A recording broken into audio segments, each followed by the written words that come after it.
Oula, alors Bertrand Gallic, du coup, scénariste de bande dessinée depuis 8 ou 10 ans maintenant. Mon premier bouquin est sorti chez Soleil Noctambule en 2015, je crois. C'était une adaptation avec Marc Lizzano du Cheval d'Orgueil.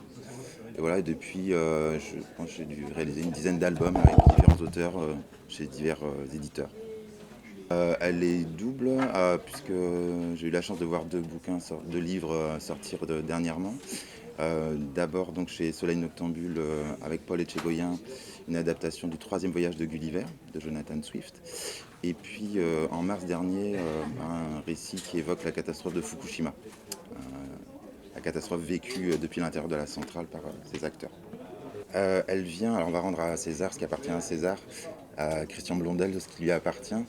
Christian Blondel est directeur artistique des éditions Glénat et c'est lui qui est venu à ma rencontre sur un festival, celui de Blois, il y a quelques temps maintenant, il y a 3 ans je crois. Il voulait venir à ma rencontre parce qu'il avait aimé Un maillot pour l'Algérie que j'ai publié chez Dupuis. Et il voulait discuter avec moi donc, de la catastrophe de Fukushima et notamment du rôle qu'a pu avoir le directeur de la centrale à l'époque, Masao Yoshida. Voilà, il est venu avec des livres et je suis reparti moi de Blois avec des livres. On s'est rappelé plus tard et voilà, il avait des arguments forts. Clairement dans le témoignage de Masao Yoshida, il y avait tout pour un récit qui pouvait m'intéresser. Ouais. Oui, oui, oui, parce que je suis pas spécialiste des questions nucléaires ou de la catastrophe de Fukushima en particulier. Donc il a fallu que je m'informe énormément, que je m'entoure aussi de spécialistes de la question. Et là, j'ai eu la chance de rencontrer un type incroyable qui s'appelle Pierre Feutet, qui a un blog qui fait référence. Voilà, et un spécialiste que j'ai appelé, rencontré et qui nous a suivis sur toute la réalisation de l'album. À toutes les étapes, il était là à conseiller, corriger, etc. Non, non, non, je vais rendre à César un autre César ce qui lui appartient. C'est Cédric Illan, l'éditeur qui nous a mis en relation. Voilà, ça a été compliqué parce qu'on cherchait un dessinateur qui pouvait avoir deux qualités principales. L'une, de pouvoir avoir un trait technique. Enfin, la centrale est vraiment dessinée sous toutes ses coutures. Et voilà, on a besoin d'une sorte de dessin industriel.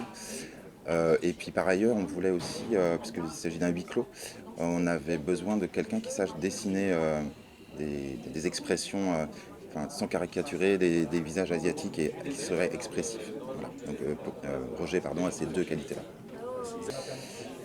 J'avais comme beaucoup de personnes, j'avais été marqué évidemment en 2011 par les images, qui étaient des images de la NHK en France. On voyait des images de la télévision japonaise.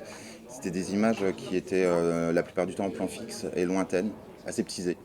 On voyait, grosso modo, on voyait les réacteurs, et de temps en temps, leur cheminée aussi, et de temps en temps, il y avait une fumée qui s'échappait, ou une explosion, on se disait sans doute que ça devait être grave. Mais, oui, rentrer à l'intérieur de la centrale et être au plus près des acteurs, c'est quand même autre chose, oui. Nous, en France, on a surtout vu les images du tsunami, en fait, bouleversantes. Mais les images de la catastrophe nucléaire, on les a très peu vues, en fait. C'est pas un documentaire, c'est très documenté, mais c'est pas un documentaire. Et pour répondre précisément à ta question, on dit souvent que la réalité dépasse la fiction.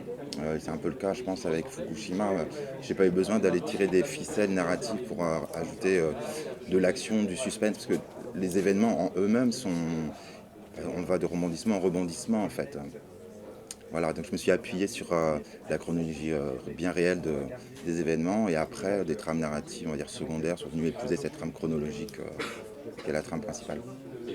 Dans des univers complètement différents, oui, oui, oui, oui, c'est important de travailler avec des gens dont on apprécie le travail et pour chaque livre, n'importe quel dessinateur ne peut pas coller à n'importe quelle histoire. Pour Fukushima, comme je t'expliquais, on recherchait vraiment un type de dessin. Pour Gulliver aussi, c'était un autre type de dessin qu'on recherchait. Complètement, ouais. Le scénario n'est pas écrit de la même façon pour Paul et pour Roger. Pour Paul, je vais laisser peut-être un peu plus de liberté, on va dire. Je vais le laisser travailler son imagination, s'évader. Ils sont dans des univers merveilleux. Avec une page de Gulliver, c'est un conte philosophique, mais ça reste un conte. Voilà, donc il y a de l'évasion. voilà, j'ai sans doute laissé plus de liberté à Paul qu'à Roger. Ouais. Ça marche bien, on est copains depuis longtemps et d'un point de vue professionnel, ça colle aussi parfaitement. Quand on a avec Chris un projet commun, bah, on se voit beaucoup, on en discute.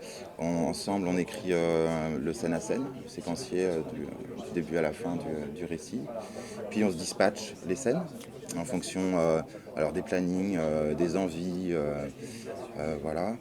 Et puis, admettons, donc, j'écrive une scène, donc Chris est mon premier lecteur et mon premier correcteur aussi, parce que c'est un échange permanent. Et tant qu'on ne sera pas d'accord à la virgule près, les pages de scénario ne vont pas au dessinateur.